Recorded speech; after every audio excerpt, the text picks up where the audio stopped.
Hello दोस्तों, जय हिंद, नमस्कार। मैं रमेश यादव आप सभी का स्वागत करता हूं study with Ramesh Yadav YouTube channel पर।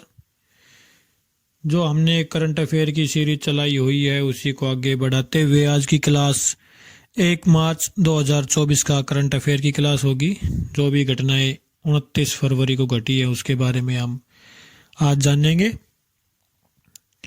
तो आपको डेली करंट अफेयर क्लास सुबह लगभग 7 बजे के करीब मिलती है। कभी एक आध घंटा ऊपर नीचे भी हो जाता है कुछ निजी काम के कारण।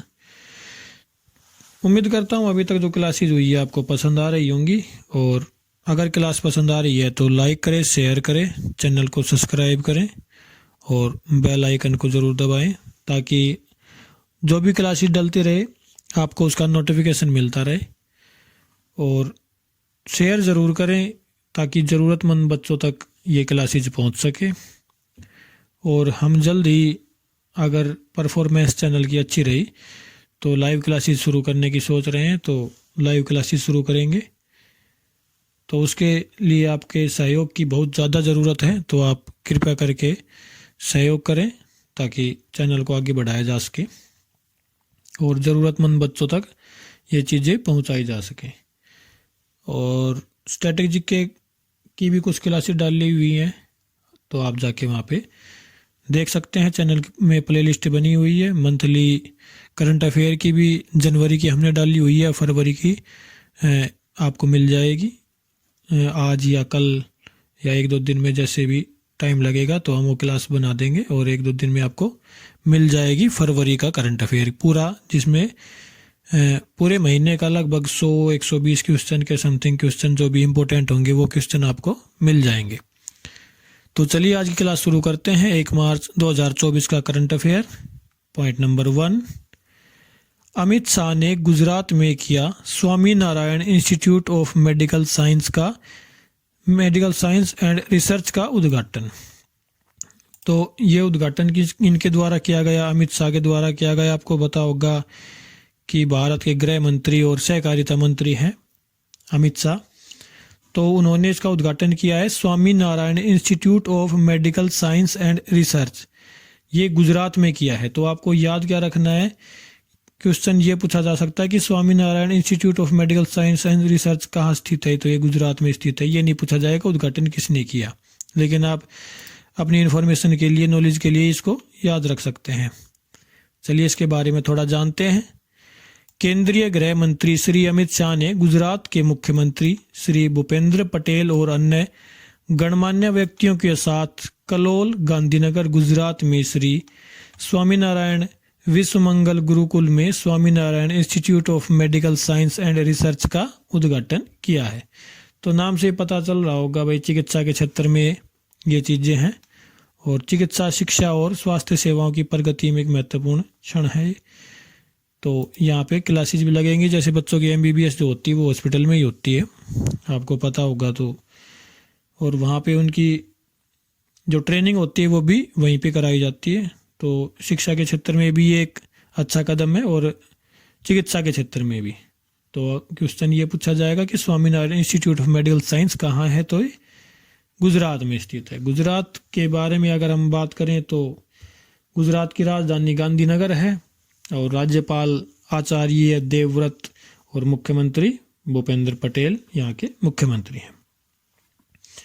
तो चलिए आगे चलते हैं। पॉइंट नंबर 2, बंगाली अनुवाद ने जीता 2024 का प्रतिष्ठित रोमेन रोलैंड पुस्तक पुरस्कार। तो रोमेन रोलैंड पुस्तक पुरस्कार जीता है। बंगाली में एक अनुवाद की गई थी पुस्तक, उसने जीता है। तो इसके बारे में जानते हैं। इस वर्ष के रोमेन रोनेल्ड पुस्तक पुरस्कार के प्राप्तकर्ता पंकज कुमार चटर्जी, मोस्ट इम्पोर्टेंट रहेगा, किनको मिला है? पंकज कुमार चटर्जी को मिला है, जिन्होंने जीन डैनियल बाल्टसेट के ले दीवान डी स्टालिन का बंगाली में उल्लेखनीय अनुवाद किया है, जिसका शीर्षक है स्टालिनर दीवान। तो स्टालिन की थी तो स्टालिनर दीवान इसका नाम रख दिया है। इसका शीर्षक इंपॉर्टेंट रहेगा, किसको मिला है ये इंपॉर्टेंट रहेगा। दो चीज़ें आपको याद करनी बहुत ज़रूरी है, बाकी तो कुछ नहीं करोगे तो भी काम चल जाएगा। बाकी इंपॉर्टेंट सभी चीज़ें होती हैं, लेकिन ये मोस्ट इंपॉर्टेंट चीज़ है जो मैं बताता हूँ आपको। किनको मिला है? पंकज कुमार चटर्जी को मिला है। शीर्षक क्या है? स्टालिनियर दीवान। स्टालिनर दीवान। ये दो चीज़ें आपके लिए इंपॉर्टेंट रहेगी। चलिए आगे चलते हैं। पॉइंट नंबर 3, पेरू ने डेंगू स्वास्थ्य आपातकाल की घोषणा की। तो पेरू देश है, उसमें डेंगू बहुत ज़्यादा बढ़ गया है, तो उन्होंने इमरजेंसी लगाई है। पेरू देश दक्षिण अमेरिका में एक छोटा ही देश है, इतना बड़ा तो है नहीं। चिली के साथ में लगता हुआ है पेरू। आपके पास अगर मैप हो तो आप चेक कर सकते हैं। चलिए इसके बारे में जानते हैं। पेरू ने स्वास्थ्य आपातकाल की घोषणा की है क्योंकि डेंगू बुखार के मामले बढ़ रहे हैं। 2024 में 32 मौतों के साथ 31,000 से अधिक तक पहुंच गया है। इतनी मौतें तो भारत में वैसे ही हो जाती है राज्य खुशी, क्योंकि जनसंख्या बहुत ज़्यादा है भारत की, लेकिन पेरू की जनसंख्या भारत के सापेक्ष में बहुत कम है। पेरू की राजधानी की बात करें तो लीमा यहाँ की राजधानी है, और राष्ट्रपति दीना अर्सिलिया यहाँ के राष्ट्रपति हैं। दीना अर्सिलिया, और लीमा यहाँ की राजधानी है। और इक्वाडोर जो देश है उसके साथ लगता हुआ ब्राज़ील, इक्वाडोर, बोलीविया और चिली के साथ ये अपनी सीमा साझा करता है, और दक्षिण प्रशांत महासागर के साथ साथ लगता हुआ समुद्री सीमा साझा करता है ये। तो ये था पेरू के बारे में। आगे चलते हैं। पॉइंट नंबर 4, दक्षिण कोरिया में प्रजनन दर न्यूनतम स्तर पर। तो सबसे कम प्रजनन दर की बात करें तो वो दक्षिण कोरिया में ही है। पहले देखो जापान में एक बार आई थी, तो जापान में पहले थी, अब दक्षिण कोरिया में है। देखते हैं, चलिए इसके बारे में डिटेल से पढ़ेंगे। बढ़ती चिंताओं के बीच दक्षिण कोरिया की प्रजनन दर 2023 में गिरकर 0.72 हो गई, जिससे जनसांख्यिकीय चुनौतियां बढ़ गई।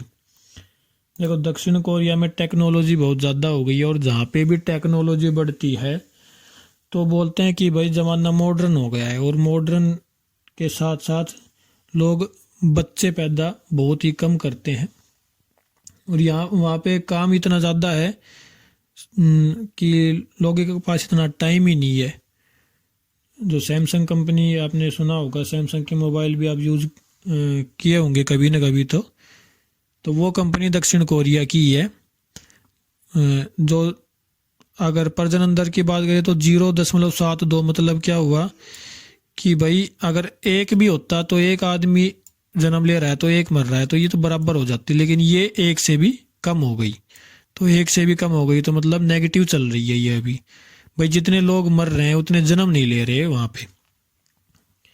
और इंडिया में तो बाढ़ आई हुई है, हम नंबर 1 पे पहुँच चुके हैं, तो उसके लिए आपको बहुत बहुत बधाई। दक्षिण कोरिया के सापेक्ष में अगर बात करें तो उत्तर कोरिया के साथ ही अपनी सीमा साझा करता है। जो भू सीमा है वो सिर्फ और सिर्फ उत्तर कोरिया के साथ साझा करता है। और यहाँ की राजधानी सियोल यहाँ की राजधानी है। अगर दक्षिण कोरिया के सापेक्ष में और बात करें तो हम जापान सागर, पीला सागर, इसकी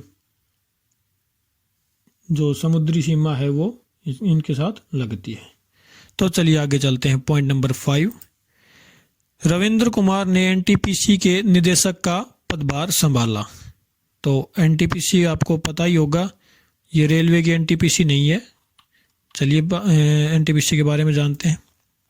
सार्वजनिक क्षेत्र की बिजली उत्पादक कंपनी एनटीपीसी लिमिटेड ने कहा कि रविंद्र कुमार कंपनी के निदेशक का पदभार तत्काल प्रभाव से संभाल लिया है। कंपनी ने बयान में बताया कि इससे पहले वह एनटीपीसी लिमिटेड के निदेशक परिचालक के विशेष कार्याधिकारी थे। कुमार, ये इसके बारे में इतना ही जानना ज़रूरी नहीं है। बस जानना ये ज़रूरी है कि एनटीपीसी के डायरेक्टर कौन बने हैं, तो रविंद्र कुमार बने हैं। तो चलिए आगे चलते हैं। ये एक बिजली उत्पादक कंपनी है सरकारी सार्वजनिक क्षेत्र की। पॉइंट नंबर 6, पीएम मोदी ने किया दुनिया की सबसे बड़ी अनाज भंडारण योजना का उद्घाटन। तो विश्व की सबसे बड़ी अनाज भंडारण योजना, ये इसका अगर पूछा जाएगा तो डिपार्टमेंट पूछा जाएगा तो एक कोऑपरेटिव डिपार्टमेंट के अंडर आता है। अभी इसका नाम कुछ दिया नहीं है योजना का। पीएम मोदी ने शुरू किया है, इसका उद्घाटन किया है। चलिए इसके बारे में जानते हैं। प्रधानमंत्री नरेंद्र मोदी ने भारत में सहकारी क्षेत्र को बढ़ावा देने के उद्देश्य से प्रमुख पहलों का उद्घाटन और शिलान्यास किया।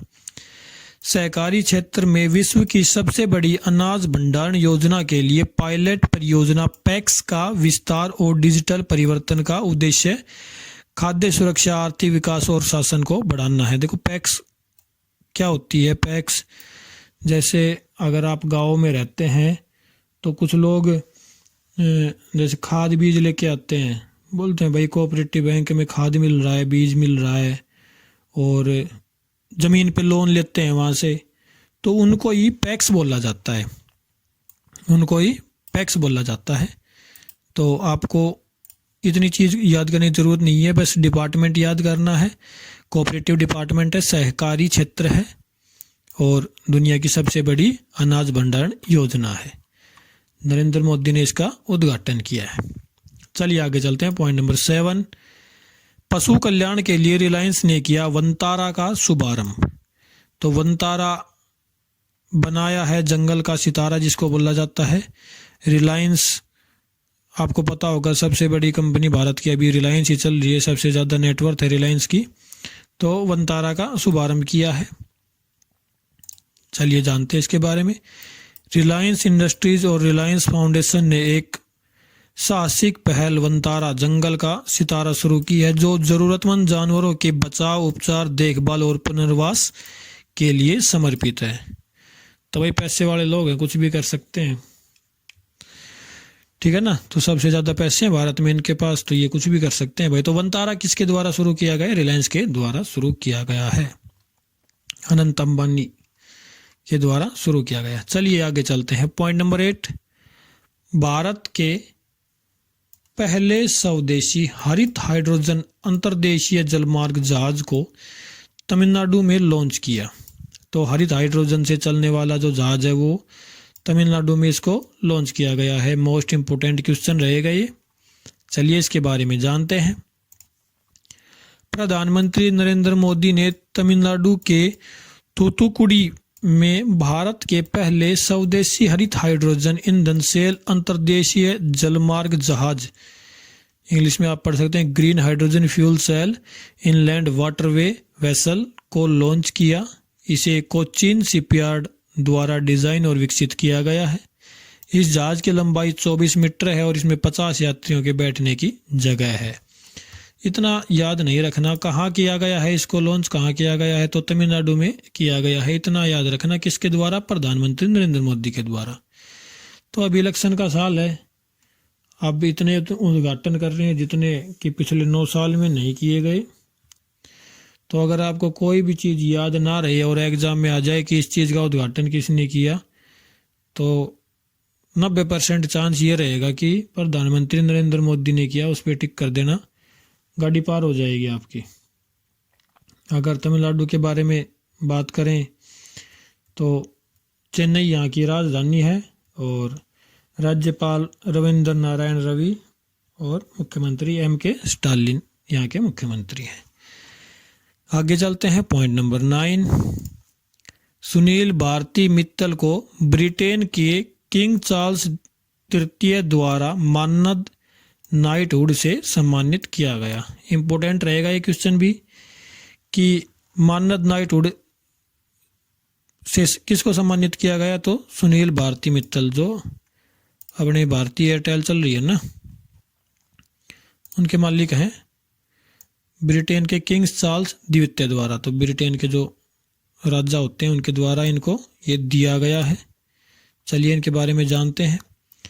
भारतीय एंटरप्राइजेज के संस्थापक और अध्यक्ष सुनील भारती मित्तल ब्रिटेन के किंग्स चार्ल्स तृतीय द्वारा मानद नाइटहुड से सम्मानित होने वाले पहले भारतीय बन गए हैं। यह प्रतिष्ठित सम्मान उन्हें यूके और भारत के व्यापारिक संबंधों को मजबूती प्रदान करने के लिए दिया गया है। इससे पहले रतन टाटा, रविशंकर और जमशेद ईरानी को भी यह सम्मान मिल चुका है। तो किन को मिल चुका है ये कोई इंपॉर्टेंट नहीं है, अभी हाल ही में किन को मिला है ये इंपॉर्टेंट है। सुनील भारती मित्तल को ये मिला है। और भारतीय एयरटेल आपने नाम सुना होगा, तो ये इन्हीं की कंपनी है भारतीय एयरटेल। तो आप कमेंट करके एक बात और बताएं कि नाइटहुड की उपाधि सबसे पहले किसको मिली थी भारत में? अंग्रेजों के टाइम में मिली थी नाइटहुड की उपाधि, तो वो किसको मिली थी? आप कमेंट करके ज़रूर बताएं। चलिए आगे चलते हैं। पॉइंट नंबर 10, अमेजन पे को भुगतान एग्रीगेटर के रूप में अंतिम आरबीआई अनुमोदन प्राप्त हुआ। तो आरबीआई के द्वारा इनको परमिशन मिल गई है कि ये प्रॉपर तरीके से भुगतान और लेन देन कर सकते हैं, मतलब भुगतान भी कर सकते हैं, रिसीव भी कर सकते हैं पैसों को। तो आपको पता ही होगा कि सेंट्रल बैंक हमारा आरबीआई, और आरबीआई सब चीज़ों को कंट्रोल करता है। किसी भी बैंक को बैंकिंग सुविधा देने के लिए सबसे पहले आरबीआई से ही परमिशन लेनी पड़ती है। तो अमेजोन पे को वो परमिशन मिल गई है। अमेजन इंडिया को की फिनटेक शाखा अमेजोन पे ने भारतीय रिजर्व बैंक आरबीआई से भुगतान एग्रीगेटर लाइसेंस प्राप्त कर लिया है, जो देश में अधिकृत संगठनों के चुनिंदा समूह में शामिल हो गया है। जैसे फ़ोन पे हो गया, गूगल पे हो गया, पेटीएम हो गया, उनमें ये शामिल हो गया। फिनटेक होती है एक छोटी कंपनी जो बैंकिंग का काम भी करती है, उनको फिनटेक कहते हैं। जो जैसे ऑनलाइन ही काम होता है इनका, ऑफलाइन इनका काम होता नहीं है। जैसे आप अगर बैंक की बात करें तो एसबीआई है, तो उसमें हम शाखा में जाके हार्ड मनी ले सकते हैं। लेकिन ये फिनटेक कंपनियां हैं, ये काम तो बैंक का करती है, लेकिन हम इनमें हार्ड मनी नहीं ले सकते। इनके ऑफिस में पब्लिक डीलिंग नहीं होती है, ये ऑनलाइन ही काम करती है, इनको फिनटेक कहते हैं। तो ये अमेजोन पे को मिला है। तो यहीं तक थी आज की क्लास। उम्मीद करता हूँ आपको पसंद आई होगी। अगर क्लास पसंद आई है तो लाइक करें, शेयर करें, चैनल को सब्सक्राइब करें, बेल आइकन को ज़रूर दबाएं ताकि आपको जितने भी क्लासेस डलें उनकी नोटिफिकेशन मिलती रहे। और आपके सहयोग की बहुत ज़्यादा ज़रूरत है, तो आप अपने व्हाट्सएप स्टेटस पे लगाएं क्लास, जो भी मैं डालता हूँ वो क्लास आप लगाएं। जितने ग्रुप हैं उनमें शेयर करें, सभी अपने कॉन्टैक्ट के पास शेयर करें, ताकि चैनल जल्द से जल्द ग्रो कर सके और हम जल्दी से जल्दी ऑनलाइन क्लास शुरू कर सकें। तो यहीं तक थी आज की क्लास। उम्मीद करता हूँ आपको पसंद आएगी। क्लास देखने के लिए आपका बहुत बहुत धन्यवाद। Thank you very much.